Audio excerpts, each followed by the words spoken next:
प्रदेश के कई जिलों में सभा करने के बाद सीधी जिले में पहुंचा नारायण त्रिपाठी मैहर विधायक का काफिला।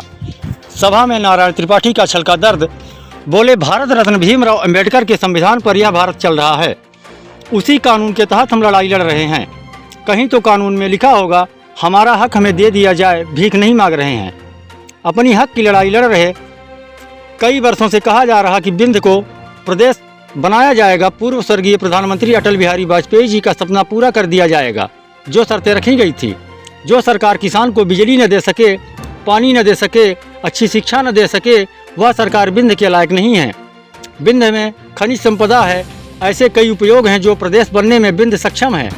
किसान की कोई जाति नहीं होती, किसान का कोई धर्म नहीं होता, सिर्फ वह किसान होता है। प्रदेश के किसान अभी सक्षम नहीं हैं, उस चीज़ से परे नहीं हैं जो उनके हक में है।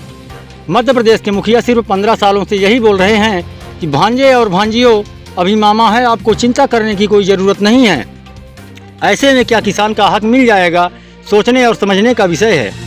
बिंद प्रदेश बनने से कई लाखों बच्चों को रोजगार मिल सकेगा, कई फैक्ट्रियां खुल सकेंगी। उसी मुद्दे को लेकर मैं बिंद की लड़ाई लड़ रहा हूं और इसी लड़ाई को देखकर शिवराज सिंह का सिंहासन डोल जाता है और कहीं भी सभा करने की अनुमति हमें नहीं दी जाती है। कुछ जिलों में हमें रोका भी गया, जिले में प्रवेश ही नहीं दिया जाता। काफिला चल रहा है, लोगों के बीच जाकर जागरूकता का अभियान चालू है। देखते हैं शिवराज सरकार कब तक हमें रोकने का प्रयास करती है। खबर पक्ष के लिए ब्यूरो रिपोर्ट। कहाँ तक कामयाबी मिलेगी सर? जो दिन प्रदेश नहीं कामयाबी मिलेगी, कोई हम किसी से याचना थोड़ी कर रहे हैं, भीख थोड़ी मांग रहे हैं, कोई नई मांग थोड़ी करने जा रहे हैं। ये हमारा बिंद था, जो हमारा हक है। हमारे भारत रत्न भीमराव अंबेडकर जी के संविधान पर ये हिंदुस्तान चल रहा है। कहीं तो कानून के दायरे में भी आता होगा कि जो हमारा हमसे छीन लिया गया, हमसे लूट लिया गया, हमारे साथ षड्यंत्र करके बिंद का विलय मध्य प्रदेश में कर दिया गया। तो ये तो छल कपट धोखा है, ये तो षड्यंत्र है। तो हम इन धाराओं को सरकार के ऊपर थोड़ी लगवा रहे हैं। हम तो ये बोल रहे हैं कि हमारा बिंद हमें दे दिया जाए, बिंद का पुनर्निर्माण कर दिया जाए, अटल जी का सपना पूरा कर दिया जाए और बिंद के साथ न्याय कर दिया जाए। जो बिंद के विलय में शर्तें तय की गई थी कि रीवा को राजधानी का दर्जा, रीवा में स्टेट की प्रमुख इकाइयों का गठन, रीवा के टैक्स का रीवा के विकास के लिए दिया जाएगा, वो सभी चीज़ें नहीं हो सकी। जो सरकार पानी न दे सके किसान को, जो सरकार बिजली न दे सके लोगों को, जो सरकार बच्चों को पढ़ा न सके, जो सरकार लोगों को दवाई न दे सके, तो वो सरकार अब बिंद के लायक नहीं है।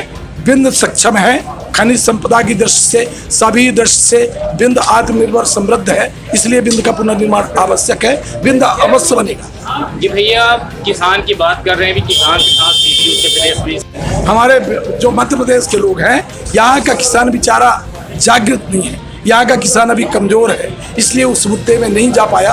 किसान के पक्ष में हर हाल, इसलिए कि किसान भी एक जाति है। किसान न कोई जाति है, न कोई किसान धर्म है, किसान खुद स्वयं भी एक जाति और धर्म है। तो किसान के पक्ष में हिंदुस्तान क्या, मध्य प्रदेश का भी एक एक किसान उस पक्ष में है। सिर्फ मजबूरी है कि उस विषय में बोल नहीं पा रहे। हमारा पूरी तरह किसान के पक्ष में समर्थन है। जी भैया, बेरोजगारी बहुत तेज बढ़ रही है, महंगाई बहुत तेज बढ़ रही है, इसमें क्या करेंगे? यदि ऐसा न होता तो इस मुद्दे की जरूरत न पड़ती। यदि ऐसा न होता तो बिंद प्रदेश के पुनर्निर्माण की बात मेरे दिमाग में न आती। यदि ऐसा न होता तो बिंद प्रदेश में ये मुद्दा न बनता। बिंद प्रदेश में इसीलिए ये मुद्दा बन रहा है कि हमारे शिवराज जी ये बोल के कि मामा है, गारंटी मामा की, लड़कों बच्चों को पढ़ा लिखा के जो कर्जा लेके उनके खेत बाड़ी गिरवी हो रहे हैं, इन तमाम चीज़ों को लेकर हमारा जो युवा वर्ग बेरोजगार भटक रहा है। यदि बिंद बनेगा तो 1 लाख बच्चों को यहाँ सरकारी नौकरी मिलेगी। इसीलिए बिंद के पुनर्निर्माण की जरूरत है।